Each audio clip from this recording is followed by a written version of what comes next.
Stand up straight, Jay. Yeah, keep them on. Keep them on. Good evening. Welcome to Church by the Side of the Road. Midweek Candid COVID Conversations. We have a special treat for you today. We got some special guests with us on today. To my far left, my brother beloved. We go back like 4 flats, Mr. Dominique Davis. To his immediate right, Sister Alexis, Sister Serenity, Brother Jaden, and the great Miss Katrice Cypers. We're just glad to be here with you. Shout out to our attendees, our members, and our newfound cyber community. On today, our special treat is a young people takeover. So we set a platform for some of our local young leaders and some of our youth workers who work with our leaders. I'm going to give them the stage, and we're going to hear what's on their heart. So please feel free to chime in with any questions you may have for the students, for Mr. Davis, Ms. Cypers, or myself. Most of the subjects are around how they're experiencing life, post-COVID, mid-COVID, getting ready for school, college, whatever they want to talk about. I said it's theirs. I didn't want to steer it. Now, if it get crazy, then we just going to have a crazy time in here. But to first coming up, I want to hear some of the great work. I want you to hear some of the great work, my dear friend, longtime friend, brother. We go back, I ain't but 27, but we go back all 27 years of my life, plus Dominique Davis. Let me show you how far back we go. Miss Denise? Oh. There's another picture, too. That's Rainer B. Green in the building. There's another picture. There should be another picture. Wow. What am I doing? You're pointing. All right. Look at number 11 and look at number 14 right in the middle. They the only ones grinning. That's me and Dominique. Dominique, I went back on y'all. Come on. Look at that. That had to be 2008. I don't know. That was like 2008. We go back to Coach Como B. Green. Come on. You used to run that pill. Come on. With the older kids. Come on. All right. That's my brother, my friend. That's how far back we go. Wow. Tell us who you are, about the work you're doing, and who is the targeted demographic you serve, and what is the need, and how can the community support what you're doing? Go. My name is Dominique Davis. I am the CEO and founder of an organization called Community Passageways. Community Passageways is a felony diversion program. I founded it about 4 years ago. I've been in the community. I grew up in this community my whole life. I ran through these streets of the community. As you can see, we go way back in this community. And so I love my community. And as I was on the wrong side of the tracks most of my life, and when I finally woke up and God snatched me out of the streets and out of the game, he put me in a position where I had to either go to work and get a regular job and just live a normal life, or start trying to do something to change the outcomes of the young people that are going through that are walking down the same streets in our community, falling in the same traps of our community. And I decided to go in that direction. I wanted to start making a difference in my community and not be a detriment, but be a blessing. So I put myself in a position where I was able to build an organization. And this organization that we've been able to build is an organization that goes after the young people, young adults from 13 to 27 years old that are the more marginalized and disenfranchised and underserved community. Young black and brown kids that are falling into the criminal justice system. We get kids referred to us from the prosecuting attorney's office, public defenders, judges, and a lot of community members, probation officers, young people that are facing criminal offenses, mostly all gun charges, robbery charges. We even work with some people that are facing some drive-by shootings and manslaughter charges. But the thing is, we're showing the system that none of our young people are throwaways. No matter what mistakes have been made throughout their young lives, there's a story behind them getting to that point. There's trauma that is being done on our young generations of young people that come behind us. And the adults are responsible for the trauma that has been done to these young people. And then when these young people go out and commit an offense due to the trauma that they face in the position that they find themselves in, now we take them, same young traumatized people, take them through a system that puts more trauma on them, and then lock them up to traumatize them even more. And then we expect that to be rehabilitation and for them to come out and do something positive with their life. That's not working. working. It hasn't worked, and we understand that it's a racket, it's a system, and it's about money. So what we decided to do was build this organization up to attack the issue of institutional racism in the legal justice system. Because it's not a justice system, it's a just us system. That's why we get pushed through it so much. So what we've been able to do is take these young people that get referred to us, we do an assessment with them, and we find out, what do you need? Where are you at? What have you gone through? Let's deal with your trauma and the root causes of it. Let's deal with the lack of opportunity and resources and the doors that have been shut on you, and let's deal with what you need to do to get somebody to support you and love you. And we are going to be here for you to do that. You need to go ahead and get down with us. Let us be your new village, because our village has been decimated by these racist institutions, right? So what we do is help young people get housing, jobs, internships, apprenticeships, whatever they need. Get back in school. Kids that have been expelled from school, we will go to that district building. We will work with the people at the district and say, you cannot deny this kid an education. It's illegal.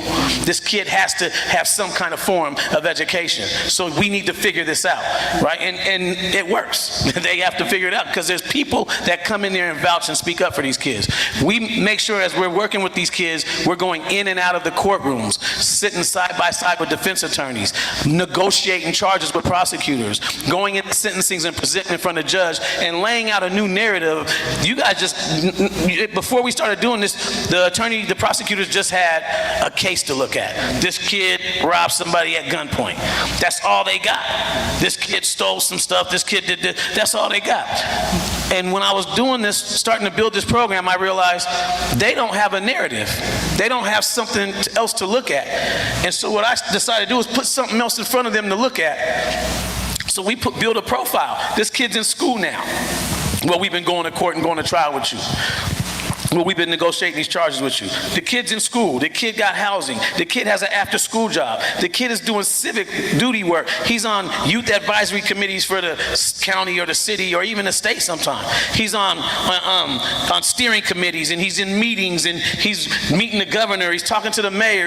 Right? So now all of a sudden we got pictures, we got video, we got evidence, we got grades, we got attendance, we got check stubs, and we're showing, look what the difference is in this kid's life just by having some people surround him and love on him. Why should we send him away for 2 years? Word. Why should we send him away for 5 years? Why derail him off this track? Is this rehabilitation? No, community is the answer to rehabilitation. Community, healing community. All the resources we need for our young people are in our community, period. All the other systems need to do that have resources, get behind us, give us the resources, and let us put this work in. Come on. Right? So what we do is, as we started doing this, it started blowing up and getting bigger and bigger. Systems started coming alongside of us, started funding us. We're getting a lot of donors, we're getting grants, and we're getting things, and now I got almost 25 employees now working with me. And the people that I hire are people that been down them same tracks. I got people that just got out of prison doing 27 years, 20 years, 10 years, 8 years, right? I got people that ain't did no time in prison but just grew up in the community and love their community. But I hire people that normally wouldn't have a job making this kind of money, making a living wage, and doing this kind of work. Come on. You know, and so so it's a whole system. It's an ecosystem that I'm trying to build. And out of that, as I started building this out and getting the results we get, in the last 3.5 years, we have altered 150 years of prison and jail time off the table for people in 3.5 years. So that's 150 years of jail and prison time that would be being served by youth and young adults if we didn't create this program. The system would be eating those people up alive right now. But we have a lot of people flourishing. So what would, that's great. To my audience that are those bottom liners, what does that 150 years add up to in dollars and cents? Oh, that's a very good question. And I know as of the last research we did of saving money by keeping people out the system, we were around $15 million over 1.5 years ago that we saved. Now, if I add it up now, I'm sure we're well over $20+ million, easily over $25-30 million we've saved the system. And I'm saying that's on the low end, right? If you start counting police times, warrant, it's $37,000 to file a warrant. How many warrants did we save the system from filing? You know what I mean? If you get into the weeds and stuff, Yeah. we could go, the numbers could be astronomical. So, and that's the reason I brought it up, because when we talk about the testimonies, those are heartfelt, real people, real stories. And there's also folks who have to navigate and manage budgets. And those budgets, don't have faces and names. So when you start talking about over the last 3 years, you're talking about 20 million saved. I don't know a manager that don't want to save 20 million. Come on. Particularly when you're talking about 150 years of incarceration, you're not even talking about the peripheral costs of incarcerating. So outstanding. Before we get to our young people, tell me two things. What have been some of your biggest barriers in being productive and efficient at what you're trying to do? And what has been some of your paramount moments? The biggest barriers were trying to get this off the ground and get people to believe that we can actually divert felonies out of the criminal justice system. Come on. Once you commit a felony, you commit a felony. It's going on your record. You're going to court. More than 9 times out of 10, you're going to go do some time, right? When I presented this to the people in the system, they were like, we can't do that. That can't happen. This attorney said to me, Dom, I appreciate the work you do, because we were doing a misdemeanor. We were diverting misdemeanors. I was one of the founders of the 180 program for a few years, and we were doing misdemeanors, diverting those out. And that's when I said, well, why can't we divert felonies, right? So he said, this world don't exist. That world don't exist. Like, for us to do that, we're just not there yet. And I said, well, let's create that world, because somebody had to create this one, right?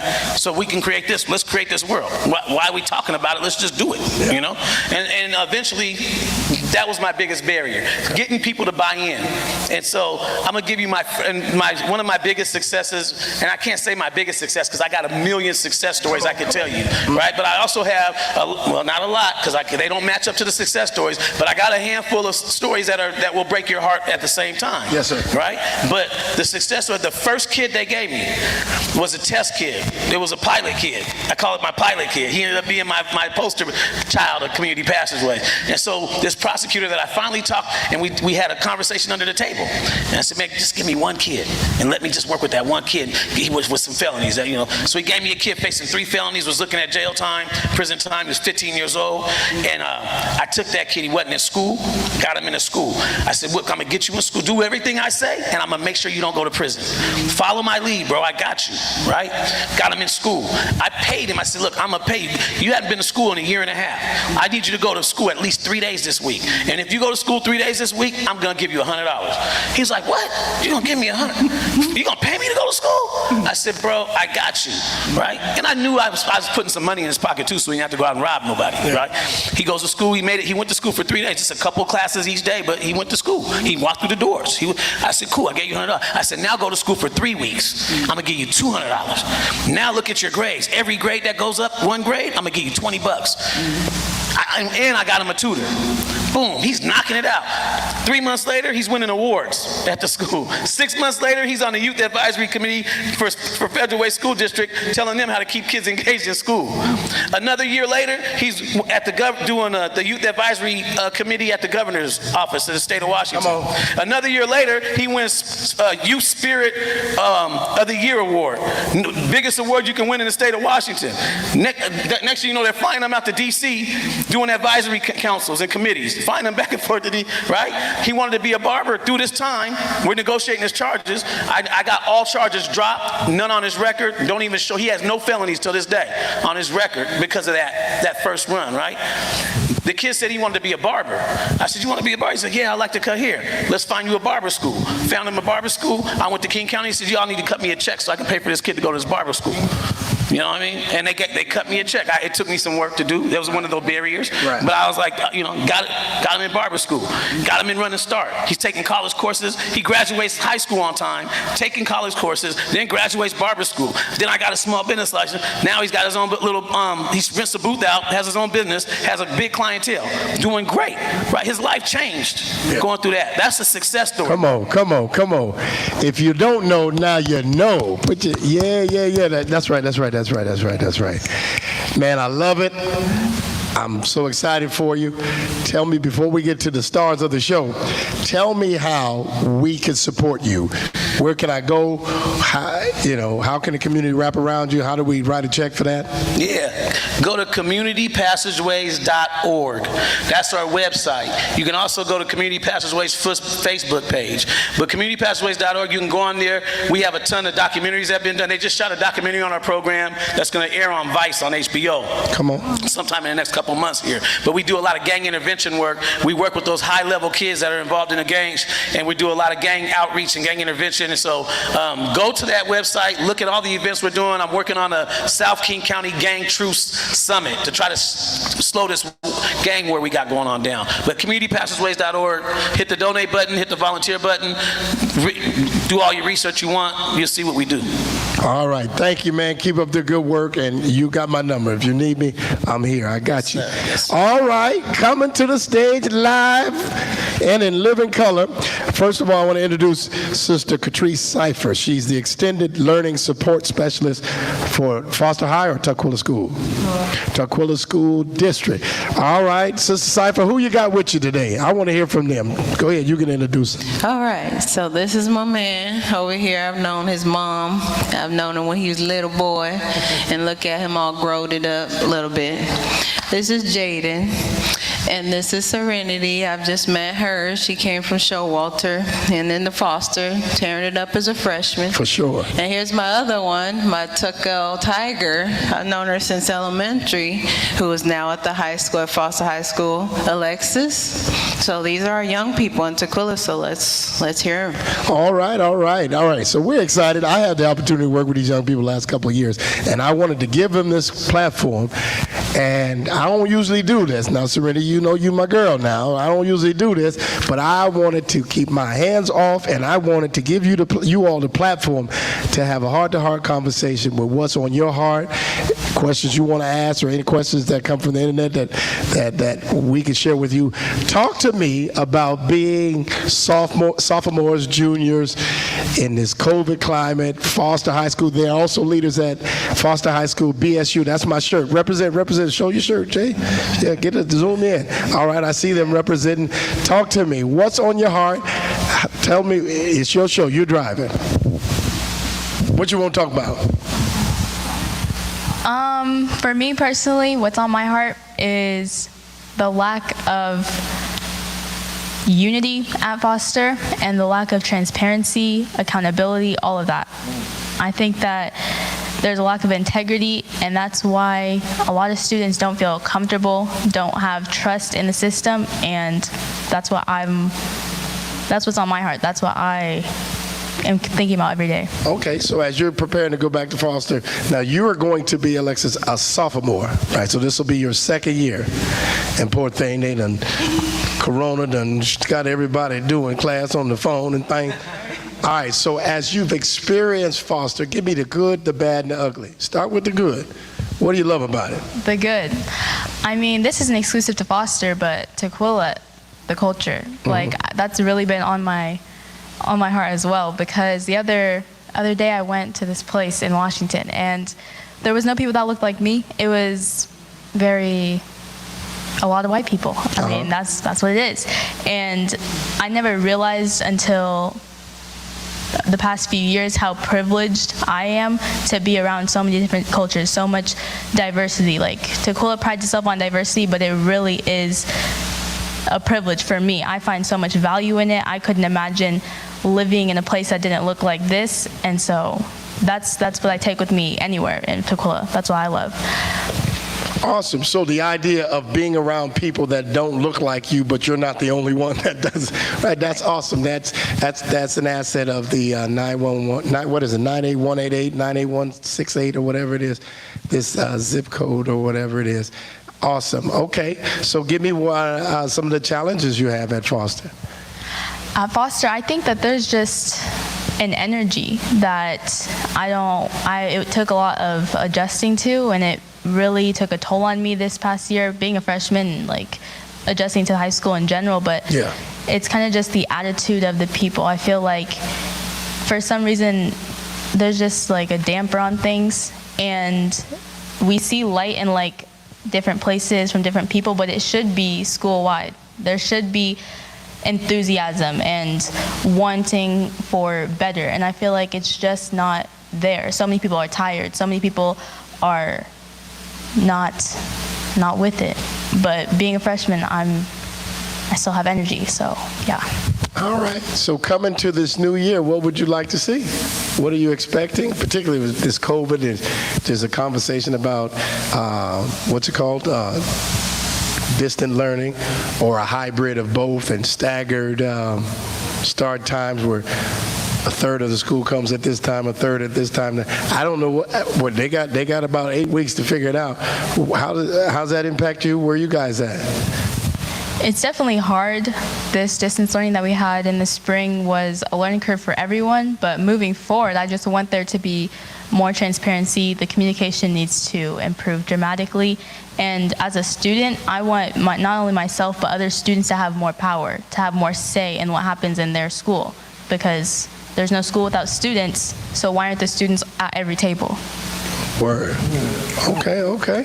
I tell you, they leaders out here. I'm just facilitating this. They sure. Okay, Jaden. I can't even mess with your mama. Say I don't want to put you on blast. Okay, first I'm going to piggyback, but I want to give you a platform. So you guys had to do the distance learning to finish the second semester. How'd that go for you, Jay?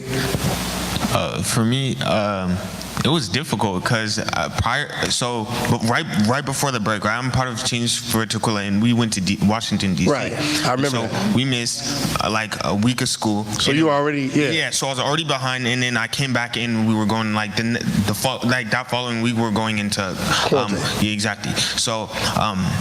I came off of DC, and so I was just kind of getting resituated in school and like trying to get my stuff together and like catch up, and then we go straight into quarantine, and I kind of like lost it. Like the beginning of quarantine, like I had no momentum or anything, and it took a lot from like just talking to my teachers, especially like my math teacher, Mr. Hall, right? I talked to him, he was like, oh, I totally understand. Like we've been in like close, like we've been talking a lot, even like during DC and stuff, about like what I was gonna be missing and all that. And so he caught me up. A lot of my other teachers I tried, but it took a lot of advocating from my mom. It took a lot of advocating for myself. Like, for anybody that doesn't have those people around them, for anybody that doesn't have those things around them, they got the short end of the stick on this, because they did not do a whole lot of follow-up for students. They didn't do a whole lot of like reaching out. I know a lot of other schools, we had a, what was it?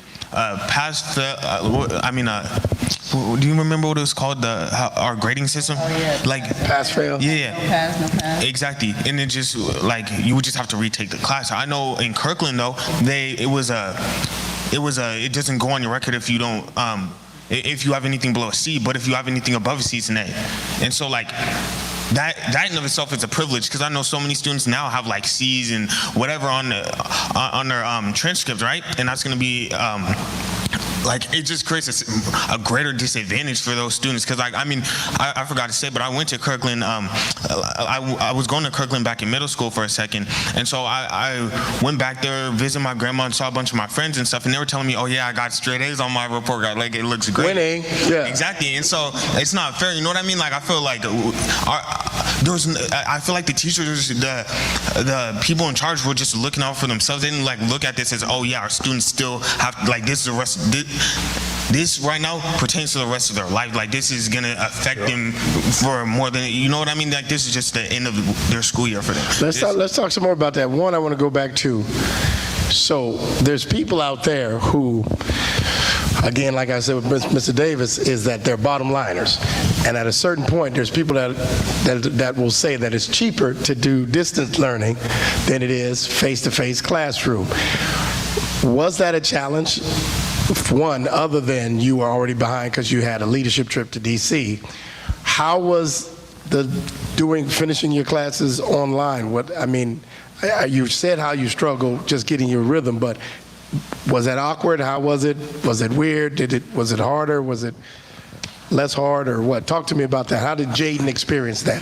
Well, for me, I know you know this, but I'm an AP kind of honors student, right? And so I'm on that track, and so I don't know if everybody else felt this same thing, but it was very like independent. Like you were on your own and you just had to like do what you could do. I remember my bio class, right? I take an AP bio class. He gave us like work like my teacher gave us work like every week, and so I had to catch up on that, balance this. You know, we couldn't do any makeups on tests, so it was just whatever you had at the basically start of the quarantine was what you were gonna finish with. And so I remember I had to do a lot of work to catch up there. I did reach out to him. I missed a bunch of the classes. Like it was just hard to do. And so I don't know. I know my experience is pretty like I was able to like get a handle on it because like school is where my focus is at. But for students that struggle with that, like that's just like the bottom line. That's just where I look at, and that's where I was thinking about the whole time. Because I know like my brother, he does not like school. He doesn't like to do it. He doesn't like to work. And so it was a struggle just to get him to. I'd be like, okay, can you pop into the math class with me? We're taking the same math class. I'm like, pop in there with me. Come on, let's get some work done, right? And he just didn't want to do it. He was sleeping all day, and so like for and he gonna kill you when you get home from this. Exactly. You know that, but look, for students like him though, I know he doesn't like school and all that, but he's still gonna, you know what I mean? Our mom's gonna get on him. He's still gonna get his yeah. And so like for students that again don't have those parents around them, don't have those people around them. Yeah. Exactly. Yeah. I was gonna come back to it because the power of the work Dominique does, Ms. Davis, was that he showed up and was an advocate for folk who had been marginalized by society. Now, as educators, we understand that even the idea of distant learning can be challenging for folks that don't have somebody advocating for them or navigating through the system and keeping them encouraged and keeping them with the 10 toes on the floor, you know. But so shout out to Mom is in the building. Hey, shout out to Mom. proper. Y'all can't see her, but she in here making sure everything is right and on point. Thank you, Brother Jaden. All right, to my sister, talk to me. Give me the good, the bad, and the ugly. Start with the good. Tell me what your experience at Foster is, the good part so far, and what is your favorite part? I know you're involved in several things, but I want you to talk about it. Go. My personal experience at Foster is a lot different than the majority of my peers because of the demographics at Foster. Our white population is only 10%. So my experience as an honors AP white student at Foster is going to look much different than the demographics of our actual students, especially in terms of our teachers and our educators. Our educators in our building don't represent our demographic. Come on. We have a majority of white educators. So leading off of that, what's difficult on my heart is seeing the lack of support that I see from my peers and for our Black, Indigenous people of color within our building. Our school to prison pipeline, going back to Dominique Davis's work, is huge, specifically and especially for our Black men. And we don't see anybody addressing it or talking about it because they think it's just another person who just happened to fall into the system without realizing it's contributing to a much bigger system of anti-Blackness within education. So, Hold on, she cold. I told y'all that's my dog, man. I'm telling you, that's my dog. They all cold. They all cold. Go ahead, Serenity. Breathe and hit it again. So the good part, I guess, is with our new superintendent and our educators speaking on the problems. My good portion at Proctor has consisted of having supports like Ms. Cypers and Mrs. Page. Miss Page. Mrs. Page, and so I'm able to get those supports. However, that's not the case for everybody, but that is part of my good experience at Foster. Alongside, I know that the leaders and educators in our building have been loud about wanting to change. However, I'm not seeing the action, but at least the want and motivation. Hold on. It's my show. Listen. Actionable steps. Did you see how my girl just said? They've been loud about wanting to change. That's polite for talking loud and saying nothing. If the Migos was here, they'd tell them to walk it like they talking. Right? See, I'm hip. I'm jiggy with it. Okay. Go ahead, baby. Yeah, and in terms of distance learning, I think advocacy is definitely a problem with it, but I think it's also bigger than understanding and comprehending the curriculum. It's about people whose families have lost jobs and now they're picking up their work in the house. Yeah. It's about time management, which we're not taught. It's about watching your siblings now that we're all out of school. It's a lot bigger than just struggling with school. It's about struggling with your household, and then you don't know what environments like go back to when they get home. Come on. So when you go home to an unsafe household, how are you supposed to focus on education? But the good part of Did you see her pause? She paused like I'm supposed to answer. Girl, I don't know. Keep going. Come on, baby. Part of it, I think, has definitely been, majority of my teachers have been pretty flexible for me personally in spacing out the work and understanding the workload will look different. So I think that's definitely the good part of it. So. Awesome. I tell you, we got some sharp cookies in here. These young people are leading now. They're not preparing to lead later. They're leading now. Now, I've worked with you, Serenity, since you were a freshman. I think we met, you were at Showalter still. Talk to the folks about some of the work and the challenges in y'all's building or what y'all working on. Y'all can split it up, do it however you want. Within terms of BSU? It's your call. Well, within our educators, the work that we see being talked about is having more anti-Blackness, racial equity trainings being implemented to support our student demographics and population. We haven't seen much in terms of our educators and implementing more educators of color within our buildings, but in terms of the construction that's moving along, I want to go back to what Alexis was mentioning earlier about accountability. Last year, what I experienced as a freshman, I know BSU was working hard to go to the student board. We got put on the news about accountability and what that looks like for our educators and staff. When they participate in anti-Blackness, are they getting the consequences? Does it go beyond an investigation? And those are the questions the students are having now. Hold on. In case you didn't know, I'm going to give her an opportunity, give them opportunity to unpack. Because when you hear phrases like anti-Blackness and marginalized and disenfranchised, they become academic words. Give us the examples of what you guys were working on and against. Case in point, what? So when we have What happened? teachers using slurs, Come on. and when we have teachers motivating and making jokes about the Black man not showing up to classes and skipping and how that's humorous to them. And things like... But the students are the one moved out the classroom instead of the teacher out of the school. So when you all brought it to admin, they took the child out of the class, and y'all felt what did they say to you all about the teacher? Under investigation. Okay. Confidentiality, they questioned about the intent and how the situation happened in their perspective. And how'd that make you all feel? Personally, I'm just more angry. It seems like another way of avoidance. Okay. And I try not to be into the touchy-feely part because I'm a touchy-feely person. I try to balance it out. So I asked you how you all felt.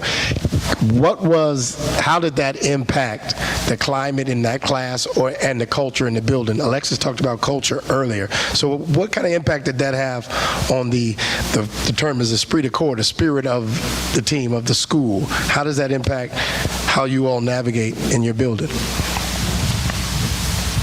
I think within Foster it became so normalized. So when we had BSU come up and speak out and identify and call out what it is and how that's contributing to the bigger idea and system, then we had so many more students join BSU. We had so many students wanting to get on board because they realized that them being marginalized and oppressed within their education wasn't normal. Wow. Whew. Man, I'm telling you, these young people cold. They cold. Y'all got questions coming in? Please chime in your questions. My screeners normally filter those to be relevant on the topic, but since I'm standing on the fence and I left it open for my young people, I wanted to hear what's on their heart. I didn't want to put the reins on what's on their heart. So anybody want to chime in while you guys getting questions at all? Commentary over here, ladies? All right. Come on, Alexis. I wanted to add to what Serenity said about all of these situations happening and then nothing following up. Yeah. All that leads to is a lack of trust, a lack of integrity, and then all that leads to is a lack of order, and then all that leads to is just everything falling like Chaos, dominoes. yeah. So why do these admin and staff expect the students to be so whatever they want us to be when they're not putting in the effort to cater to us students? There's no transparency. They say they'll do it. Where is it? If we don't see it, it's not there. So you guys don't get the update on the progress or where we are in any of those we get it denied. We get told that it's not a reality, but when you go look at our numbers, 76% of us in our high school is doing a lot, 76% worse than other high schools in Washington State. Yeah. Is it a coincidence that our demographics are also some of the most diverse in Washington State? You know, so it comes down to that too. The data. My girl killing them with the data. Sister Cypers, come on, what you chime in here? No, I'm gonna let them do their They job. doing it. They doing it. Tell us about the work you do. proud. Oh, show enough. Tell us about the work you do. Oh, Yes. the work I do. Okay. So the work that I do, I used to be at the high school on-time graduation specialist. And then the school district received a 21st century grant from the federal government. And what they're meant to do with that money is for after-school programs to help kids graduate on time from the elementary school level and some of the middle school too. So I jumped into that role thinking that on-time graduation starts in elementary school. It doesn't start at the high school. So great, we have an on-time graduate specialist at the high school, but we do need somebody to hit the ground running in the elementary schools. So in this role, what I plan to do is to prepare kids from kinder to believe that their high school education is coming sooner than they think, and to help parents like invest now, start talking to them now, reading now. Like, don't wait till you're getting to middle school and it's not too late, but we can catch it earlier. So what I do is the after school programs with the Boys and Girls Club, and we support kids with social emotional learning. We do STEM kids. We do playing things, running around, physical education. We do the whole holistic shebang for elementary school level kids, hopefully getting into the middle school kids. Because what we learned also is that the transition period from elementary to middle school is a huge transition for the kids. You know, in the on-time graduation role, a lot of the kids said, yeah, 3rd, 4th grade, I checked out of school. I wasn't interested. It was a joke to me. So I was like, okay, well then we really need to target the transition period from that elementary level to the middle school, because that's when they just get jaded and they're just like, well, school's a joke to me, no one cares, and I'm done.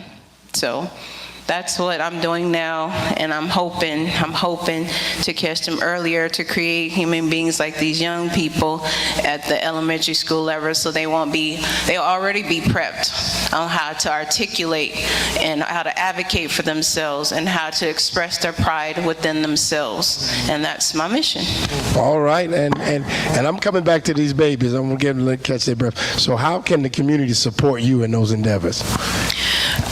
The community can support me. I really want support from the parents. We need to be talking. We all need to be like hovering around each other, because the kids are in classrooms with each other. Like for my kids, they see their neighbor struggling and reading. Hey, can I help you? We need to have that mindset for our children in elementary school level too. So I really would love the support for parents. Let's show up, let's show out, let's talk, let's start supporting each other, because my kid is sitting next to your kid. It's not just about your kid struggling and mine is okay. We have to get out of that mindset of this hierarchical, I'm an AP student and you're down here and we're gonna be gone. No, I see your kid is needing help with reading. Let me work with them after school. Let's do this, let's read, and let's have fun. All right, we're gonna go to the proverbial phone lines and hear what the folks want to say, and we'll divvy out the questions to whomever it's most relevant or would like to take the topic. They want to come back with 3 ending questions. You guys get to pick which one you want to answer, all right? All right, come on. Okay, so student, Miss Liz Hefner, familiar?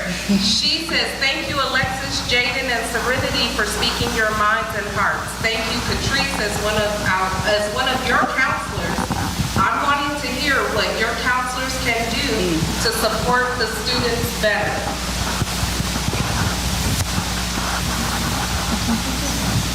I think that there's a lot of people in every building that do have that hierarchy type mindset. Come on. And there's only a handful that students can go to that know they will go to bat for them, that know that they will support them. All of the teachers should be like that. It shouldn't be your job is above, or your paycheck is above serving the students. If the student comes to you, then you should be doing everything you can to help them, not just emotionally, but beyond what you've been taught to help them with. Because it's more than just failing class, or it's more than just getting in a fight. So you guys need to understand and go to bat for students beyond what you think is enough. Serenity? Adding on to what Alexis said, I think we also need to recognize, like I said previously, our schools of color aren't getting the support they need, and that's what we see within our demographic. So we need mental health check-ins with our students. That's not something that we see. And they think, well, what I've experienced and heard from my peers is if you have good grades, if you're passing your classes, you don't have a reason to be upset. You don't have a reason to be sad. You don't need to check on your student who has all A's. You don't need to check on someone who has B. And that is where the problem comes in, is mental health is beyond grades. It extends out beyond school, especially in times like this, in a climate like Proctor, in a climate like we have right now with everything going on. We need to have support for our students. Consistent support. Consistent, not fly in and fly out. That which I can count on to be there when I need it. And that trust is built, not optional. Ooh, I like it. I'm telling you, these babies cold. Come on, we got another question from the line. So you all have stated some very profound things that have been occurring in your school. So one of the teachers that lives in the area in Tukwila, she says, so the students are sensitive to what you're saying, but the staff is not? Is that what I'm hearing? No, not at all. It's also including the staff. I previously had interactions with staff and seen staff members struggle, specifically the staff members who are not white. And last year we lost 3 teachers of color. We had a Hispanic descent teacher, Asian descent teacher, and African American descent teacher. Were any of our white teachers let go? No. Were they given the support that they needed? No. And the majority of those teachers within the history department. Now our history department is majority white. Can I just add, all due respect, that comment gave me a lot of All Lives Matter vibes. We're talking about the problem that students face because we're students, that's our perspective. Does that mean that the problem is only with students? No, so we should be fixing the problem in the school. Everyone's in the school. Now, while, because I love the babies. I'm loving this. So if you come for my babies, you came for me. So here I'm is. So here's what I want to say. Please don't dismiss how Alexis said that line of inquiry. I don't even want to use the word made her feel. Came off to her. So here's what I would like to say. We'll go back to data and we'll keep feelings that can be subjective over here in the car seat.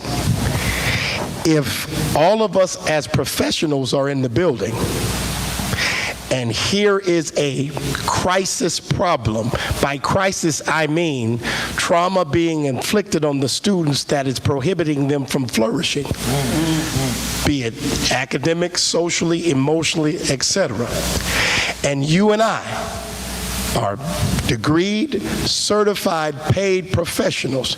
And if you say we do feel it, but you're not being an advocate and an ally to make that change happen, I said it, you're part of the problem. Because if the climate in your, now let's talk about TSD.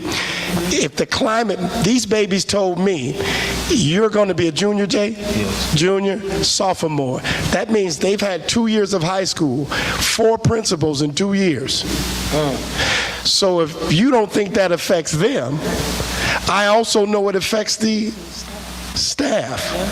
I've been an educator almost 20 years. But I also know that we'll save our butt by not putting it on the line for what's right so I can keep that job. Now, I said it, and I'm willing to sit down and work with you on it, but if we know what's right and don't do what's right, and the children are crying for righteousness to come into the building, but you're the paid professional. He just finished his 10th grade year. Now, as a taxpayer in this district, I have a question. If 72%, 76%, depending on which line of data you use, of our students are not meeting the mastery, tell me again why I'm paying you. Because what I do know is if you're the professional, I'm the professional educator. I can't tell you to give me a check for educating, but then I don't produce educated students, and then I blame the student. I'm paid to learn how to reach you. That's right. And I think it's sick and twisted for us to continue another generation and expect the students to respond to an ineffective education model. Now, I'm not dumping it. I'm saying at a certain point, we're the paid professionals. We are life educators. We're supposed to sit at the table and wrestle with complicated issues and come up with complicated solutions instead of quick fixes and cliches. Now, to my educators, if that's what you meant, we can have that dialogue. If that's not what you meant, let's work on corralling some allies in the building and in the district to move from where we are to where we want to be. And progress builds trust. You may not get there before she graduates, but she'll be able to tell whether we move from where she started. Can I say something? Yes, you may. I just want to make a quick statement. 2 seconds. Just really fast. Oh, go ahead. Because the maker of that question said we misunderstood her. Yes. She says, I want the staff to hear the students and advocate for them. These students are precious to me. I know Jaden and Alexis personally. Right. So the question was misunderstood. Yeah. So I want to make I got that. And I will say that I'm coming to you, Dominique. Here's what I also know, that the texting limits the pathos of what people really meant. But I also know that other sentiment is in the building, which is why things haven't changed. So both exist. So both responses are relevant. How do I know? Because we've had this conversation in private, right? Right. All right, D, and then I'm going to the next question. Just wanted to say, name another job that you can have a 72% failure rate and keep it, besides a teacher And Major League Baseball. educating our children. And Major League Baseball, because you can bat 300 and go to Hall of Fame, but not as an educator. No. If 7 out of your 10 kids are not graduating or not mastering, we got problems. Ma'am. This is a question that has come across YouTube Live. Seattle District has cut ties with the Seattle Police. How do you all feel about that? Oh, Lord. Serenity? The reason I said that is because we were in a meeting, and I got to give my girl her platform. Go, baby. So we recently had a meeting that involved the chief of police within Tukwila, and it's been made very clear that the police are not leaving our high school, and instead their plans are to add another one for safety precautions and safety reasons. I think it also goes beyond just asking students how they feel, but parents as well. In that meeting, we also had Jaden's mom bring up how it affects parents as well, and I think that's a conversation that needs to be had. And I think when having that conversation, you also need to realize that we already have 2 security guards in the building, and the presence of police and how it is affecting our students, and when looking at our demographics, you can't invalidate our students' experiences. All right, anybody else? Want some of that? Come I on, just Lex. want to echo something that Pastor Proctor said the other day about this topic, is that we can take police out, but what is the root of the problem? How do we address the actual conversation that would help the community further than just taking out police? Because taking out police doesn't get rid of the feelings towards police. Right. And so I'm going to give clarity. So our question was, okay, the students didn't brought up the idea of taking the SRO, the police officer, out of the building. And the chief said, well, school shootings, we need to be there. But I think the discussion was, why do they want them out of there? Well, I think one of the students, I thought it was you, it might have been one of the other students in the conference, said, because your presence is traumatic for me. Come on. Because when I see you, That was in middle school. that's right, the Showalter girl. Middle schooler said that? And so I don't think, I think in leading the conversation, let's move to that place. I asked and challenged Chief Litton, said, that's the place that needs to work. If when the people you're serving and protect feel traumatized by your presence, your work needs to be at, okay, what do we do with that relationship? What does that, and you can do that. You can't do that in absence. One of the students in that same dialogue said, well, show up without guns, show up without, but you can show up different. And we know that they have the option. You can show up different. And Chief did say, I'm willing to work on that. I'm on a number of steering committees, and we had addressed the school to prison pipeline. Yes. Right? So as I collect data, and data is given to me in these different county and state and city meetings, one of the things that threw me for a back a couple years ago was when they handed me some data that said the number of referrals to the criminal justice system matches the numbers to referrals to the criminal justice system from the schools and the streets. So just as many kids are getting referrals to the juvenile criminal justice system as they are in the streets. So that means our kids are going to school and being criminalized. The days when we were in schools, what did the security guards look like, bro? And Mr. Dickey. Come on. You know what I'm saying? And he'd take you right back to class. Come on, right? Now they catch us with a little weed. They take that weed, slap us upside the head, say, boy, don't let me catch you with no, right? Now you get handcuffed. You get charged, minor in possession. Yeah. You go to court 5, 6, 7 times. Your mama got to take time off work to go in and out of court with you. You get a criminal charge. You might get a diversion if you're lucky, and then you got to go to a diversion program. But all that is time and time away from school. Then you could get suspended or expelled. I get in a fight with one of my homeboys. He punches me. Now he got an assault charge. Now he has an assault on his record. See, we're criminalizing our kids. Is the problem.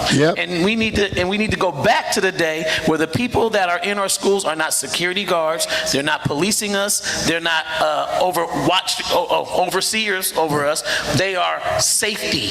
They're there for the safety of the people in the school, and they are serving the school. And I got something that I'm cooking to go after that. I'm not going to let that out yet, but what I want to do is put people in the schools that look like the people in the schools, that come from the communities of those schools, that have kids going to those schools, and that are in there saying, Ray ain't been in school for a week, I'm going to his house and knock on the door. That's my safety job. I'm making sure that this kid is eating every day. We got to make sure their family got food. I got to make sure his mama gets employed or gets therapy, whatever. Right? So now we're serving the kids. That's safety. That's it.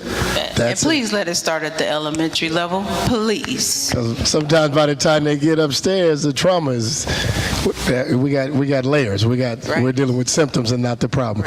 I'm loving this. Do we have any more questions before I go? All right. Shout out to all these young people. These are young leaders. They are already leaders. Awesome. They are shaping dialogue, moving the needle. They need our support, our community support. So I got 3 questions. You guys get to pick who wants to answer what. The countdown is on. It says 3 minutes and 25 seconds. That means 5 minutes to me because I'm Baptist. All right. You're leaving here. And school starts September. You're getting a new principal. We don't know who it is. What do you want him or her to know walking into Tukwila, what you need from them? Second, if I'm not mistaken, your current district superintendent is watching. What do you need him to hear? And third, the community in Tukwila, around Tukwila, and I know people, we ain't supposed to say it aloud, are commuting into your school. What do you need from us for you to be successful next year? Principal, superintendent, community. Go. What you want, Jay? I want number 1. Come on. All right. Wait, Sit up straight. Can you repeat it, please? Just so I can get every point. You got a new principal coming. What do you want to tell you? He or she is watching. What does he or she need to hear from you before they come into your building that you need from them for your year to be successful? All right, so I was on a principal interview panel, right, last year, the last summer at least. And so we talked a lot, like a bunch of empty stuff, right? Because nobody ended up getting selected off of those panels. And so I remember we had a bunch of asks, and it was that like the biggest thing is to hold our teachers accountable. When you're looking at the statistics, when you're looking at all this data, you're looking at the impact that our teachers are having on our students. The students aren't there to teach themselves. The students are there to teach them and and maintain their engagement. And so you cannot hold a student accountable. Slow down. Say what you ain't got to hurry. I know the people in charge. Take your time. Get your thought out. My problem is that so many teachers point their fingers at students for engagement, right? And that's what bothers me. I know you were talking about that earlier. Like, students are held accountable for how much they're engaged. Oh, you weren't paying attention? That's your fault. You missed a lesson? Yeah, that's your fault. You know. And so your presence of mind is put on you when it's a teacher's job to. That's what they're getting paid for. They're getting paid not to talk. They're getting paid to make you listen to them talking. They're getting paid to make connect, it interesting. Yeah. Exactly, Yeah. Connect. And so I feel like none of our principals so far have held teachers accountable to that, because I've seen so many of my friends, so many of my the students around me just drop. Like they were taking APs, whatever, like students of color, right? I have no black student in my AP bio class. I'm the only black student in my AP bio class. I had students of color in that class with me, right? Like, not like I'm talking black and brown students in there with me in my pre-AP bio class, right? And all of them dropped out. Why? The teacher didn't care to maintain that engagement piece. They had to teach a class, and they were talking to whoever's listening, and that's the problem.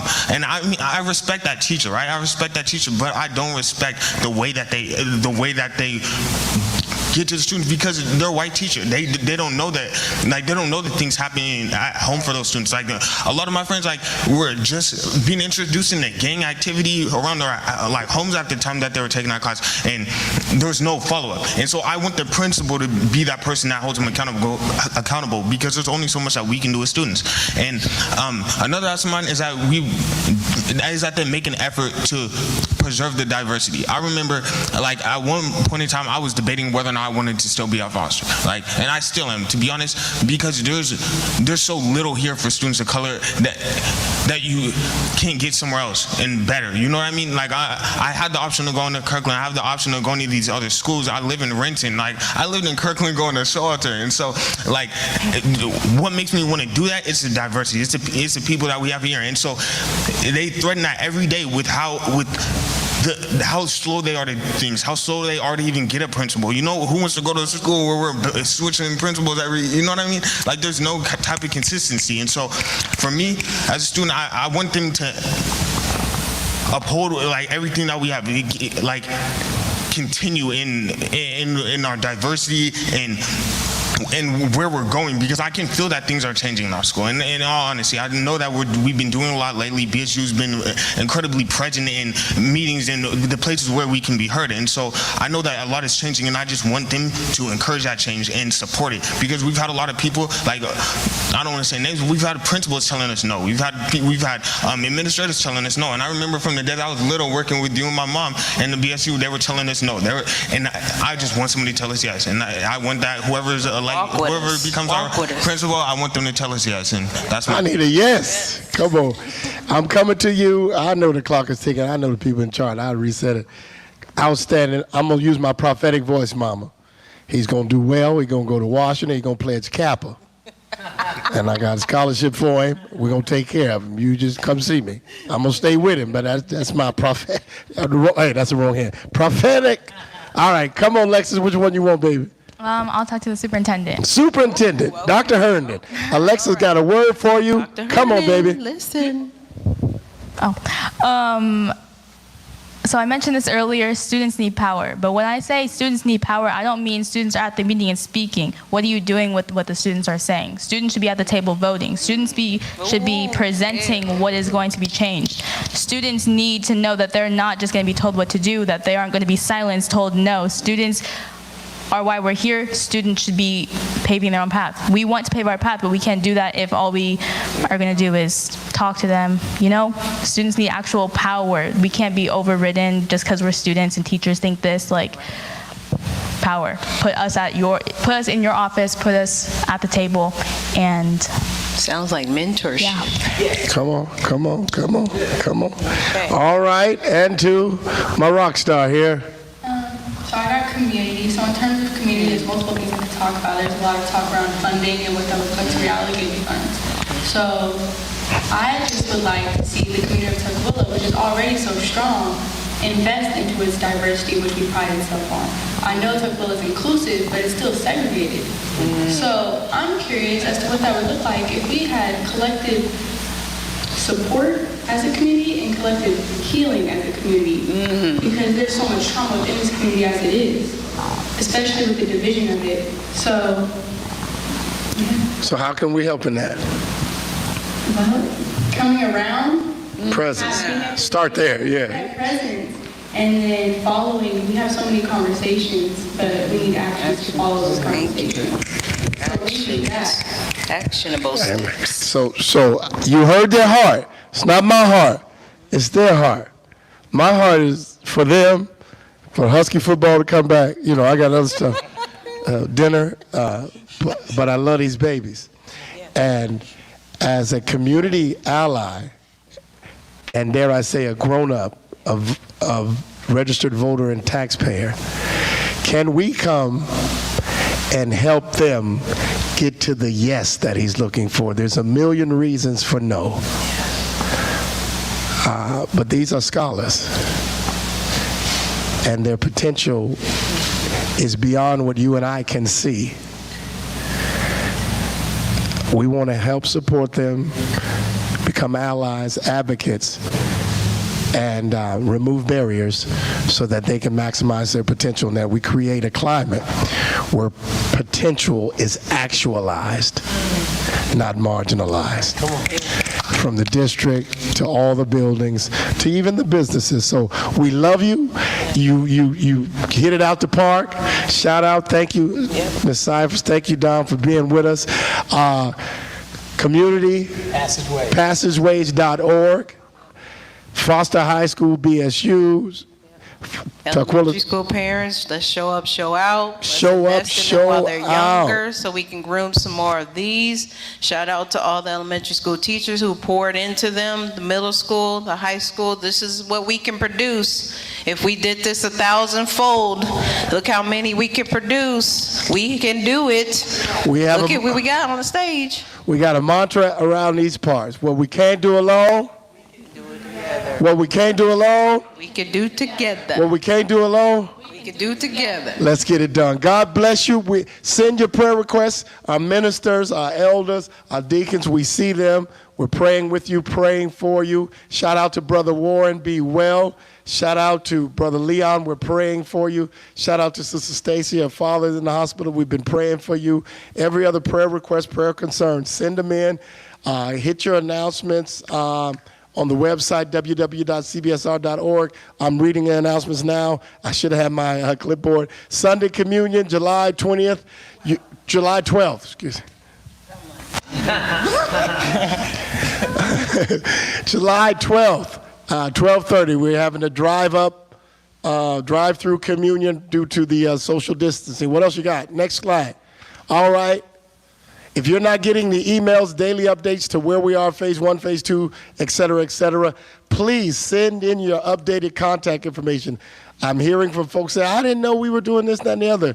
They're sending out church blasts. If we don't have your email, we can't, and if not, if you don't have email, that's fine. Check your website. What's next? All right, church services are live on the YouTube, live on the Facebook. We are in, at this point, a modified phase 2, and I think they have us at 50 or less. So we have a couple of services. We ask that you practice social distancing. The staff has it all marked out. Pews are marked out. We got nurses at the door. They're scanning your temperature. We have masks for you. If you have your own mask, bring it. If you have your own mask, people are not saying this to you. I'm your pastor. I love you. I'm going to say it to you. If you have your own mask like mine, where'd it go? Don't forget, you need to wash this with antibacterial soap. You can't just take this off. You don't wore it to work, wore it to the gym, then you put it on the counter and get up tomorrow. Even Corona said that's nasty. So don't forget, you can just take some simple, they got the Dawn that says antibacterial. Wash that out, dry it, get you a couple of them. Come on, because you're not helping nobody if you're not washing that thing. Come on, talk to me, children. That's because I love you. You know I ain't going to lie to you. I'm going to tell you the truth. So take care of yourself. Like I said, we have it socially distanced out. We're on a soft opening, 50 or 6 feet apart. Each service, 8 o'clock, 10:30. Masks, hand sanitizer. They're doing the temporal check. And we're just trying to be safe. I don't want anybody to be sick. At this point, I don't think we have anybody in our fellowship that has caught COVID, but we have folks with pre-existing conditions that makes their immune system compromised. And we are a family, so we take care of each other, all right? I love you. God bless you. Godspeed. Any last comments, Serenity? Jay? Alexis? Thank you. You're welcome, baby. Thank you. Thank you. Brother Dom? I love these guys. Come on, man. Man, I get to hang out with some of the best. Your brother's going to kill you, but I got an ice pack, ibuprofen. He going upside your head on sight. Miss Cypers? I'm good. Thank you for inviting me. All right. One last thing. I don't know if we're still on. Happy anniversary to the Pages. We love you. God bless you, Brother Page, Sister Page, all the Pagettes. God bless you. Let's go home. And closes in prayer. God, we thank you, Lord God, for this opportunity to be in your house tonight, Lord God, to have this COVID discussion, Lord God, with these students, Lord God, that are advocates, Lord God. Father, you know the stance of leadership and advocacy, Lord God. I thank you, Lord God, that you poured out the ability in them to speak out and to speak up, not only for themselves, Lord God, but for many others that stand behind them. Lord God, we thank you that we will see, Lord God, the significance of this conversation. We will see justice. We will see transparency. We will see communication. We will see more and more of the teachers being more caring and concerned, not only in Tukwila, Lord God, but beyond these walls, Lord God, and beyond this city, Lord God, that we will see a change, a profound change in this time and in this season. In Jesus' name, amen. Amen. All right. Turn your mic off at the bottom. And